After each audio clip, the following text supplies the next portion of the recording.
Hello नमस्कार बच्चों, स्वागत है आप सभी को बेसिक शिक्षा के इस ऑनलाइन लर्निंग प्लेटफॉर्म पे। स्वागत है आप सभी का परीक्षा प्रीमियर लीग अर्थात सीयूईटी परीक्षा प्रीमियर लीग में, जो हम लोग 2020 सीरीज जो शुरू करने वाले थे, जिसमें आपका 20 मिनट में से कम में जो है आपके 20 प्रश्न को सॉल्व करके हम लोग बताते हैं। और ये सब जो क्वेश्चंस है ये सब आपके सीयूईटी एग्जाम्स कह लीजिए या आईसीआर जो आपका मर्ज एक ही एग्जाम हो रहा है इस बार 2023 में, तो उन सारे एग्जाम्स के लिए जो आपका क्या है मोस्ट एक्सपेक्टेड एमसीक्यूज की सीरीज है, जिसको हम लोग 2020 सीरीज के तौर पे जो आप लोगों के लिए लेकर आए हैं। आईपीएल का माहौल चल रहा है, इसीलिए आप लोगों का जो है पीपीएल यानी कि परीक्षा प्रीमियर लीग के तहत जो आप लोगों का 2020 सीरीज में जो है आज के 20 प्रश्न जो है कौन से रहने वाले हैं और कैसे रहने वाले हैं, चलिए उसको देखते हैं। तो आज का जो आपका प्रश्न है, सबसे पहला प्रश्न है आपका, which of the following is a Nobel can, यानी कि निम्नलिखित में से कौन सा हमारा नोबेल कैन यानी कि कहते हैं हम लोग, ठीक है। इफ के बेसिस में जो है यहाँ पे कहा गया है नोबेल कैन किसको कहते हो, ठीक है। तो नोबेल कैन जो है किसे कहा जाता है, आपके पास ऑप्शन है saccharum officinarum, saccharum spontaneum, saccharum barberry और सैकरम रोबस्टम। इस चार चीज को आप लोग फटाफट कमेंट करके आंसर बताइए कि यहाँ पर क्या होगा। भैया नोबेल कैन की बात किया जा रहा है, ठीक है। तो आपको हर क्वेश्चन के लिए जो है आपको सिंपली जो है यहाँ पे 10 सेकेंड का टाइमर में लगा देता हूँ, ताकि आप लोग को भी जो है समय मिल सके और इस समय के अंदर जो है आप लोग यहाँ पे कमेंट करके अपने आंसर्स बताओगे, ठीक है। तो चलिए फटाफट जो है मैं देख लेता हूँ आप लोगों के पास कौन बच्चा जो है कितना क्वेश्चन बता पाता है, ठीक है। चलिए तो फटाफट बताइए यहाँ पे सैकरम ऑफिसिनेरम, स्पॉन्टेनियम, बार्बेरी, इन सब में जो है आंसर क्या होगा, ठीक है। सिंपल पूछा गया नोबेल कैन से रिलेटेड बच्चों, ठीक है। तो नोबेल कैन जो है हम लोग इसको किसको कहते हैं, टाइम अप हो चुका है, तो इसका आंसर हो जाएगा आपका सैकरम ऑफिसिनेरम, ठीक है।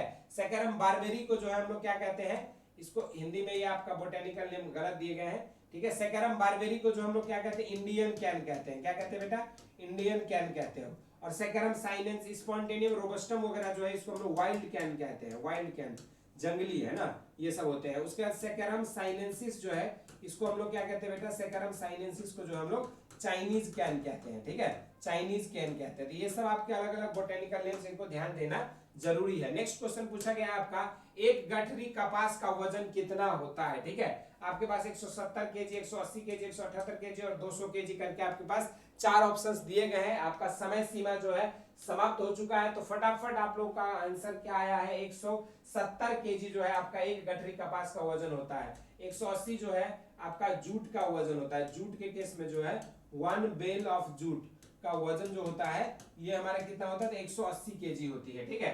अगला क्वेश्चन नंबर 3 के तरफ समय सीमा शुरू हो चुका है। Sugar cane crop is more sensitive to soil moisture stress during phase, यानी कि गन्ने की फसल किस अवस्था में मिट्टी के नमी प्रति अति संवेदनशील है या फिर सर्वाधिक संवेदनशील होता है। आपके पास ऑप्शन है जर्मिनेशन, वेजिटेटिव, फॉर्मेटिव और ग्रैंड ग्रोथ स्टेज। कौन से अवस्था के समय जो आपका बहुत ज्यादा ही हमारा संवेदनशील रहता है, ये चीज पूछा गया है। यानी कि क्रिटिकल स्टेज ऑफ इरिगेशन पूछा गया है। समय सीमा समाप्त हो चुका है भैया। फॉर्मेटिव स्टेज को ही हम लोग क्या कहते हैं, क्रिटिकल स्टेज ऑफ इरिगेशन कहा जाता है। 60 से लेकर आपका जो है 150 दिन या 120 दिन के आसपास जो है हमारा होता है, और इसी को हम लोग क्या कहते हैं, क्रिटिकल स्टेज ऑफ इरिगेशन कहते हैं। क्रिटिकल स्टेज ऑफ इरिगेशन यानी कि सिंचाई के लिए क्या होता है ये बाबू, क्रांतिकारी अवस्था होता है। क्रिटिकल स्टेज ऑफ इरिगेशन सिंचाई का क्रांतिकारी अवस्था कहते हैं इसको। सिंचाई का क्रांतिकारी अवस्था, सिंचाई क्रांतिकारी अवस्था मतलब वो अवस्था है जिस समय हमें अगर सिंचाई नहीं दिया तो आपका पौधे का जो फसल उत्पादन होता है वो बहुत ज्यादा इफेक्ट करेगा। इस तरह की सिचुएशन को हम लोग क्या कहते हैं, सिंचाई की क्रांतिकारी अवस्था को ही फॉर्मेटिव स्टेज या फिर निर्माणावस्था कहते हैं, ठीक है। अगला बात करते हैं क्वेश्चन नंबर 4 में, the term monsoon is derive from, monsoon जो है किस भाषा से लिया गया। आपके पास ऑप्शन है लैटिन, अरबिक, ग्रीक, रोमन। इन चार अलग अलग लैंग्वेज में से जो है आपका मानसून भाषा जो है कहां से लिया गया। मानसून मतलब क्या होता है, वेदर, ठीक है, मौसम की जो बात करते हैं। समय सीमा समाप्त हो चुका है। ये हमारा जो बच्चों अरबिक शब्द से लिया गया है, ठीक है। लैटिन शब्द के पीछे आपको समझना है कल्चर जहां भी लगा रहेगा वो हमारा लैटिन वर्ड रहेगा। ग्रीक वर्ड के पीछे लॉजी आपको समझना है, लॉजी जहां लगा रहेगा। एक्सेप्शन एक तो है यहाँ पे, एक्सेप्शन क्या है, पोमोलॉजी है। क्या है, पोमोलॉजी। पोमोलॉजी जो है हमारा क्या है भैया, तो लैटिन ग्रीक वर्ड दोनों है, ये हमारा लैटिन वर्ड है, लैटिन वर्ड है, ठीक है। यह हमारा किस चीज की स्टडी होती है, फ्रूट की स्टडी होती है, स्टडी ऑफ फ्रूट्स यानी कि फल की अध्ययन जो करते हैं उसको पोमोलॉजी कहा जाता है। और ये हमारा लैटिन शब्द से आया। बाकी जहां पर भी लॉजी लगेगा ग्रीक वर्ड होगा, कल्चर लगेगा लैटिन वर्ड होगा। और हमारा जो ये मानसून है ये हमारा जो है ये कैसा वर्ड है, तो अरबिक शब्द है। अगला क्वेश्चन नंबर 5 की तरफ बढ़ते हैं, समय सीमा शुरू हो चुका है। बहुत ही सरल क्वेश्चन है, पूछा गया है 1000 दाने का वजन को हम लोग क्या कहते हैं, ठीक है। किसके केस में, लिटिल सीड कैनरी ग्रास जिसे फेलरिस माइनर कहते हो, उसमें आपका ये 1000 दाने का वजन, 1000 दाने का वजन को क्या कहते हो बाबू, टेस्ट वेट कहते हो। तो टेस्ट वेट आपका जो है फेलरिस माइनर का यहाँ पे क्वेश्चन पूछ दिया मान लो, तो फेलरिस माइनर का क्या हो जाएगा, यहाँ पे आपका आंसर हो जाएगा ऑप्शन नंबर 2 ग्राम, ठीक है। तो ऑप्शन नंबर बी जो है हमारा सही आंसर हो जाएगा। इसी तरीके से जो है बाबू आपको अगर पूछ दिया गेहूं में आपका कितना हो जाएगा, तो गेहूं में आपका हो जाएगा 40 ग्राम। पैडी में पूछ दिया धान में आपका, तो ये हमारा हो जाएगा 25 ग्राम। इसी में अगर पूछ दिया मान लो बासमती धान का, बासमती राइस का, तो बासमती राइस का आंसर हो जाएगा आपका 21 ग्राम, ठीक है ना। इस तरीके के जब भी क्वेश्चन पूछे जाएंगे आप इस तरह से आंसर कर पाओगे। अगला क्वेश्चन नंबर 6 में पूछा गया when annual rainfall if an area is about 1200 mm, then how many much evaporation has to be occur to be classified as dry land area। अब भैया इस तरह की कंडीशन आपको पता है कि ड्राई लैंड एरिया के लिए क्या होना चाहिए, ड्राई लैंड एरिया के लिए आपका जो है क्या होना जरूरी होता है, आपका पीईटी जो है पोटेंशियल इवेपोरेशन, ये हमारा रेनफॉल से ग्रेटर होगा, ठीक है। रेनफॉल से ग्रेटर होगा तभी जाके हम लोग इसको क्या कह पाएंगे, इसको जो हम लोग कह पाएंगे कि हमारा जो है ड्राई लैंड यानी कि सूखी क्षेत्र है, सूखी क्षेत्र है। किसकी बात होगी, सूखी क्षेत्र के लिए, ठीक है ना। सूखी क्षेत्र के केस में आप इजीली इसको कैसे समझोगे, PET is greater than rainfall. अब रेनफॉल आपको बताया है कि 1200 mm है, तो उससे ज्यादा वाला ऑप्शन कौन सा है, 1500 mm। तो यही हमारा रेनफॉल अगर होगा उस पर्टिकुलर एरिया में, तो हम लोग क्या कहेंगे, हाउ मच इवेपोरेशन होना चाहिए, तो 1500 mm। 1200 से ज्यादा वाला कोई भी ऑप्शन सही हो सकता था। इस तरह से याद मत करना कि 1200 पे 1500 होता है, ठीक है, ऐसी कोई रूल नहीं है। 1200 से ऊपर वाले जो भी ऑप्शन होते वो सही होते, तो आंसर नंबर बी जो है अपना सही आंसर हो गया। क्वेश्चन नंबर 7 में पूछा गया है the crop rotation having 200 rotational intensity. Rotational intensity का फॉर्मूला होता है भैया number of crop upon duration. Duration मतलब जो ईयर्स में होता है, ठीक है, ईयर्स में इनटू 100%। तो इस तरीके से हम लोग आर आई निकालते हैं। क्वेश्चन क्या बोला गया भैया कि 200% है, तो नंबर ऑफ क्रॉप दो वाले क्या है, राइस और व्हीट, तो नंबर ऑफ क्रॉप हो जाएगा 2, और राइस व्हीट एक ही सीजन में लगाते हो, एक ही मतलब साल में लगाते हो, खरीफ और रबी करके 2 अलग अलग सीजन में, आंसर हो जाएगा आपका 200%। तो राइस व्हीट सिस्टम पे ही हमारा रोटेशनल इंटेंसिटी जो है वो 200% हो जाएगा। अगर 3 फसल लगाते साल एक ही रहता, राइस व्हीट और मूंग, यहाँ पर आपका 300% हो जाएगा, क्योंकि ये जो हमारा क्या है 3 फसल है लेकिन एक ही साल का है, ठीक है। अब यहाँ पर भी देखोगे तो यहाँ पर आपका बदल जाएगा, क्योंकि शुगर केन भी खरीफ है और राइस भी खरीफ है, तो 2 वर्ष में आपका चला जाएगा क्रॉपिंग सीजन। तो यहाँ पर आपका आंसर क्रॉपिंग इंटेंसिटी कितनी हो जाएगी, 150% हो जाएगा, है ना। क्योंकि आपका नंबर ऑफ ईयर, फसल तो 3 है लेकिन नंबर ऑफ ईयर आपकी 2 हो जाएगी, तो 3/2 × 100 करोगे तो 150% होगा, ठीक है। इस तरीके से आपको ध्यान देना पड़ेगा। अगला क्वेश्चन नंबर पूछा गया, क्वेश्चन नंबर 8 में पूछा गया which of the following most weeds become tolerant to triazine group of herbicide because of, क्यों जो है ट्राइएजिन के प्रति जो है टॉलरेंट हो जाता है ज्यादातर वीड्स। ट्राइएजिन्स में आपका 2 मेंबर्स होते हैं, एक ज्यादातर हम लोग जो यूज करते हैं, एक है एट्राजिन, है ना, और दूसरा है आपका जो है सीमाजिन। ये दोनों जो है हमारा जनरली यूज होते हैं। तो आपका ये इसके प्रति प्रतिरोधी क्यों आ जाता है, तो due to altered chloroplast structure को ही ये अल्टर करता है, इसके कारण से आ जाता है। क्वेश्चन नंबर 9 में पूछा गया है तो total number of irrigation required for rabi maize is. आपको पता है कि रबी मेज सबसे ज्यादा कहाँ उगाया जाता है, तो रबी मेज जो है वाइडली कल्टीवेटेड इन बिहार। वाइडली कल्टीवेटेड कहाँ पर होता है, ये वाइडली कल्टीवेटेड इन बिहार, है ना। ये हमारा जो है वाइडली कल्टीवेटेड इन बिहार में जो है ये ज्यादातर इसकी खेती की जाती है, बिहार में खेती होती है इसकी अधिक तरह। पूछा गया नंबर ऑफ इरिगेशन यानी कि सिंचाई की संख्या जो हमें कितनी जरूरत पड़ती है इसके केस में, ठीक है। तो आपको लगभग 6 से 7 सिंचाई देने की जरूरत पड़ती है मक्के के केस में, क्योंकि आपको पता है ये सब ऐसे क्रॉप है जिनकी वाटर रिक्वायरमेंट जो आपका बहुत ज्यादा होता है। इस हिसाब से द मोस्ट कॉमनली कल्टीवेटेड मेज इन इंडिया इज, भारत में सबसे ज्यादा आमतौर पे कौन सा मेज उगाया जाता है, ठीक है।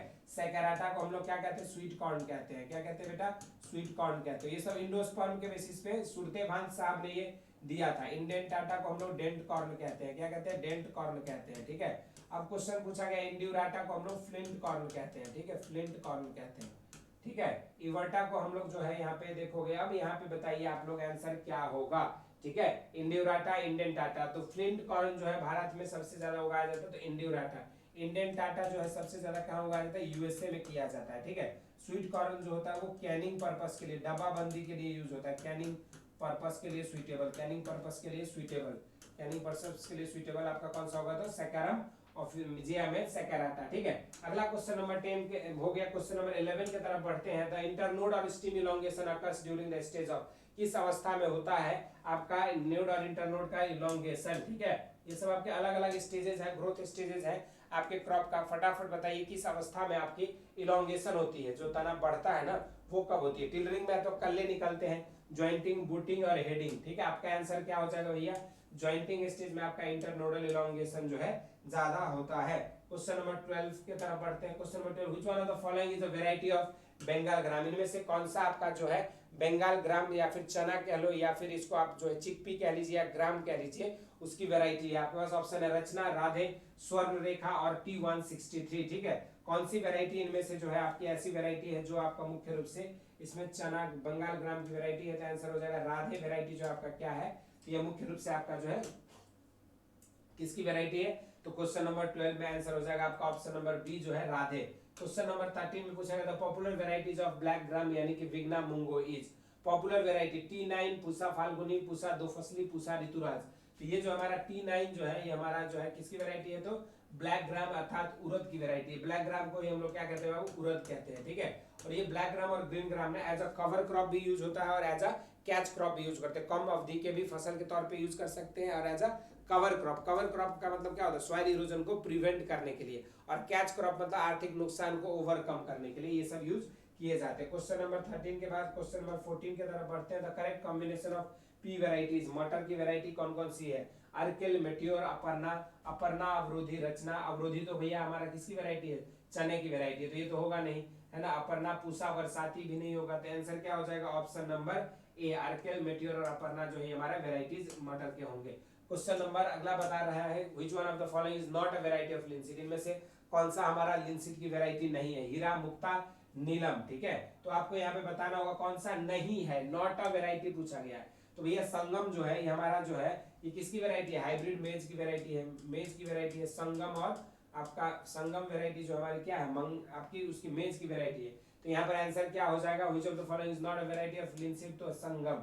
अगला क्वेश्चन नंबर 16 में cynodon dactylon and cyperus rotundus are कैसा वीड है, साइनोडोन डेक्टाइलन और साइप्रस रोटंडस जो है वो किस नेचर का वीड है। ठीक है, मोनोकॉट, एनुअल, पेरिनियल। तो भैया ये तो पता है कि साइनोडोन डेक्टाइलन जो दो घास है वो हमारा पेरिनियल वीड है। ठीक है, और साइप्रस रोटंडस जो है हमारा मोनोकॉट वीड होगा। तो पेरिनियल एंड मोनोकॉट होगा कि पेरिनियल एंड डाइकॉट होगा, क्या होगा ऑप्शन इसमें, तो आप लोगों का आंसर हो जाएगा ऑप्शन नंबर बी, ये पेरिनियल तो है ही और साथ में ये जो है आपका मोनोकॉट भी है। ठीक है ना, तो इसलिए आंसर हो जाएगा पेरिनियल एंड मोनोकॉट। अगला बात करते हैं क्वेश्चन नंबर 17 में क्वेश्चन पूछा गया है simply butachlor is applied in direct seeding at, direct seeding के तौर पे जब बुटाक्लोर को हम लोग यूज करते हैं तो कैसे यूज करोगे, प्री प्लांटिंग है ना, जस्ट आफ्टर प्लांटिंग है ना, within 1 week after planting या 3 वीक्स आफ्टर प्लांटिंग। ब्यूटाक्लोर को जो है हम लोग as a pre emergence herbicide के तौर पे यूज करते हैं, तो कब इसको यूज करेंगे, फटाफट कमेंट करके बताइए आप लोग। ठीक है, आंसर क्या होगा। ठीक है, आप कब यूज करते हैं, as a pre emergence, early post emergence के तौर पे या as a pre emergence use करते हो,